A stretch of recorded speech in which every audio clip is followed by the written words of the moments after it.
नमस्कार मंडळी, स्वागत आहे तुमचं आपल्या एका नवीन व्हिडिओमध्ये।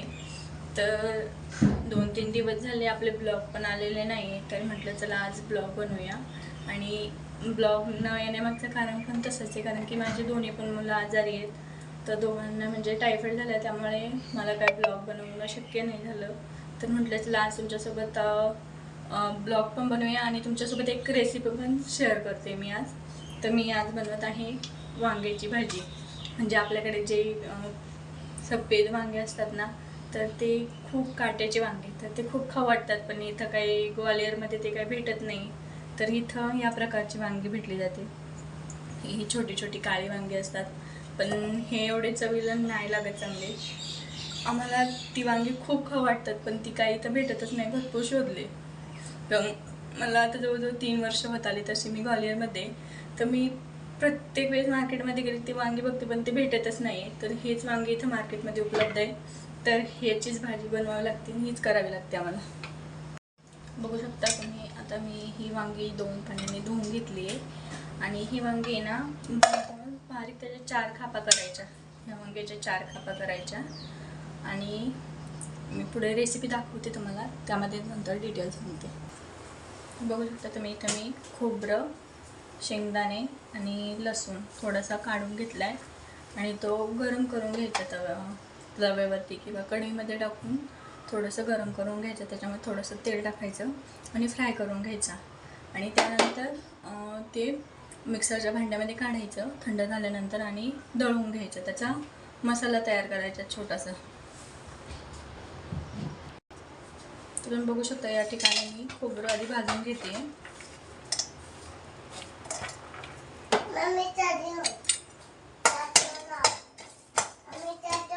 चहा प्यायचा टाइम आहे का?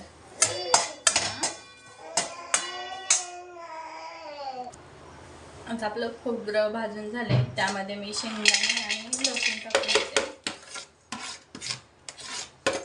ते पण छानपैकी भाजून घ्यायचं कढईमध्ये, कारण की आपण जर मसाला तळून घेतला किंवा भाजून घेतला तर त्याला क्रिस्पीपणा येतो, आणि मसाला पण छान लागतो, टेस्ट पण येते त्याला छान प्रकारे भाजून घ्यायचं।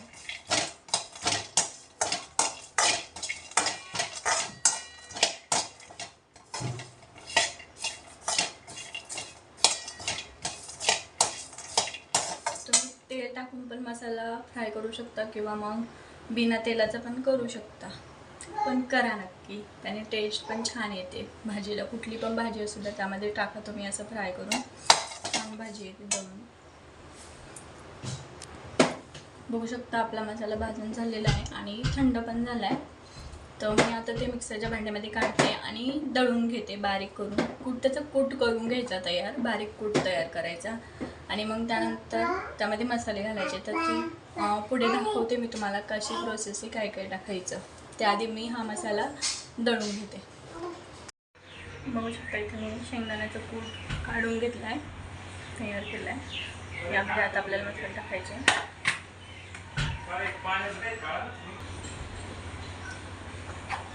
त्यामध्ये आपल्याला कोथिंबीर मसाला टाकायचा आहे,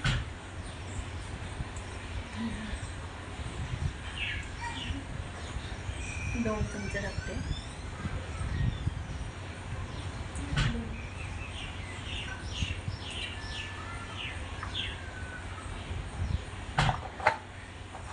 नंतर हळद टाकायची थोडी,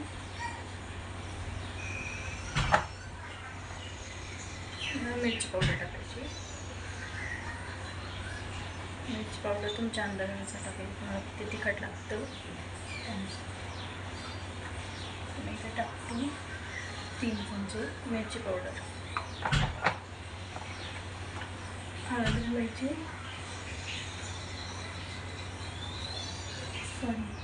धना पावडर घालायची,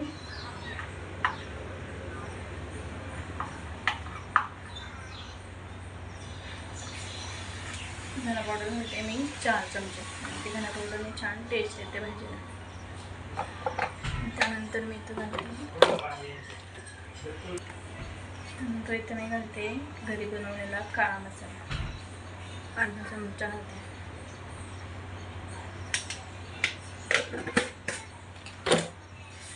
चवीनुसार मीठ.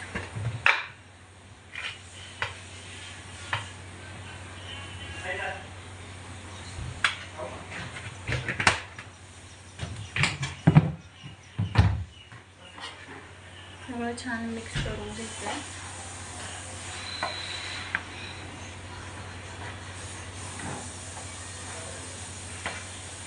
ह्याच्यामध्ये थोडंसं तेल टाकायचं म्हणजे पूर्ण असं व्यवस्थित होईल.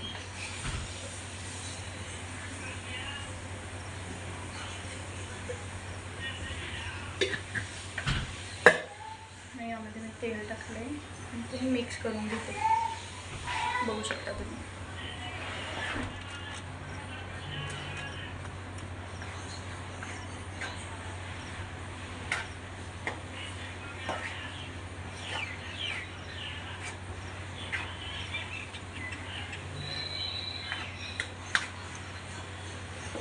तेल चांगलं मिक्स करून झालं आहे. तर वांगी या प्रकारे करायचं, काटायचं खालून आणि त्यानंतर ह्या प्रकारे 4 भाग करायचे. त्याचे 4 भाग केल्यानंतर हा जो आपण मसाला तयार केला आहे तो मसाला त्यामध्ये भरायचा छानपैकी. तेव्हा मी भरते आता या प्रकारे. बघा मला व्हिडिओमध्ये नसेल कारण की मला मोबाईल ठेवायला जागा नाही आहे व्यवस्थित, त्यामुळे मी या प्रकारे तुम्हाला दाखवते.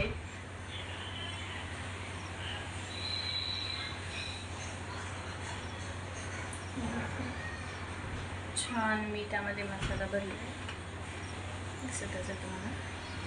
तर त्या प्रकारे आपल्याला पूर्ण जी पण वांगी त्यामध्ये हा मसाला भरून घ्यायचा आहे छानपैकी. मग आम्ही भरते आता.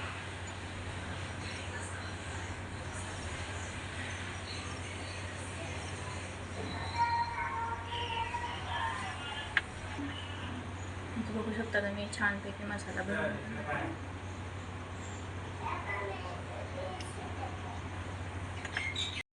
कढाई घेतली, कढाईमध्ये मी तेल टाकलं. त्यामध्ये आता कढीपत्ता टाकायचा.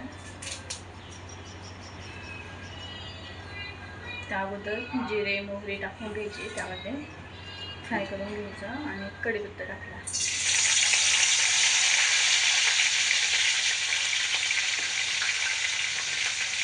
कढीपत्ता झाल्यानंतर वांगी त्यामध्ये टाकून घ्यायची.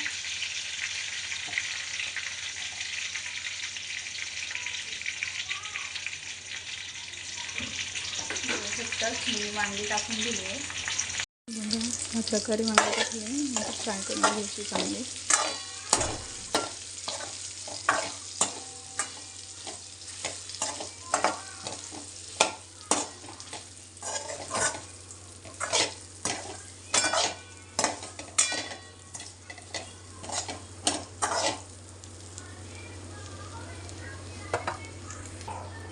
चांगल्या प्रकारे तेलामध्ये फ्राय करायची आणि त्यानंतर लो फ्लेम करून म्हणजे कमी गॅस करून त्याच्यावरती झाकून ठेवून द्यायचं थोड्या वेळ.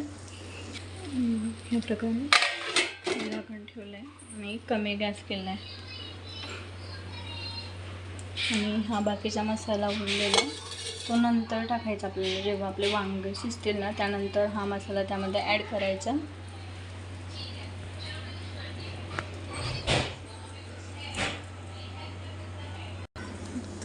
उघडून बघूया आपण थोडं.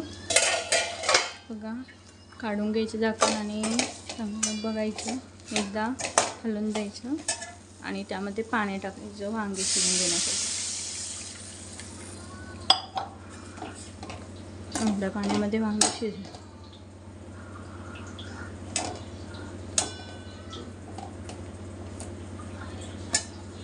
आणि त्यानंतर त्यावरती झाकण ठेवून द्यायचं थोडं आणि 15 ते 20 मिनिटं ठेवायचं. तर आता आपण झाकण उघडून बघूया.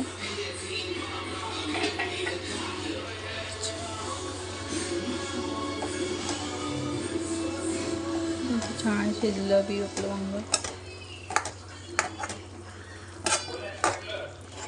त्यामध्ये आपला जो मसाला उरलेला आहे तो टाकून द्यायचा.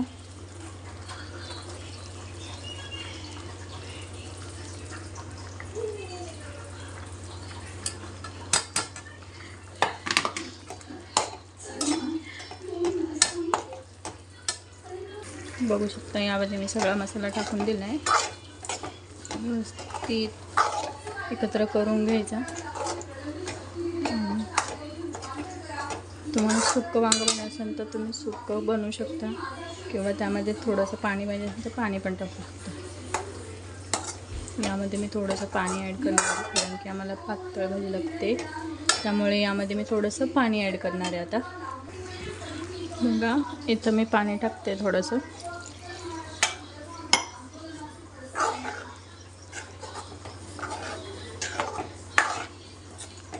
कलर पण किती छान आला बघा.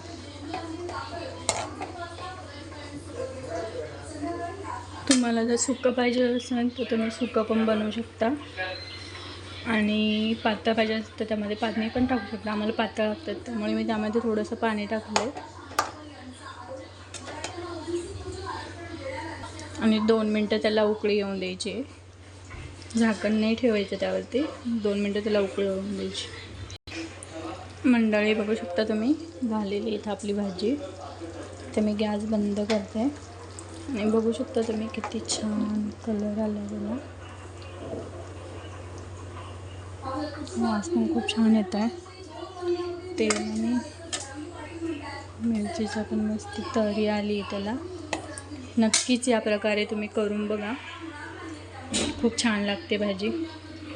तर फ्रेंड्स नक्कीच या प्रकारे तुम्ही भाजी करून बघा एकदा वांग्याची, खूप छान लागते. आणि आपल्याकडची जर महाराष्ट्रात जी वांगे असतात ना सफेद ते म्हणजे निळ्या कलरचे काटेरी वांगे, तर त्याची भाजी जर या पद्धतीने बनवली तुम्ही तर ती खूप छान लागते. तर तुम्ही नक्कीच एकदा ट्राय करून बघा आणि ट्राय केल्यानंतर नक्कीच मला कमेंटमध्ये सांगा की भाजी कशी झाली.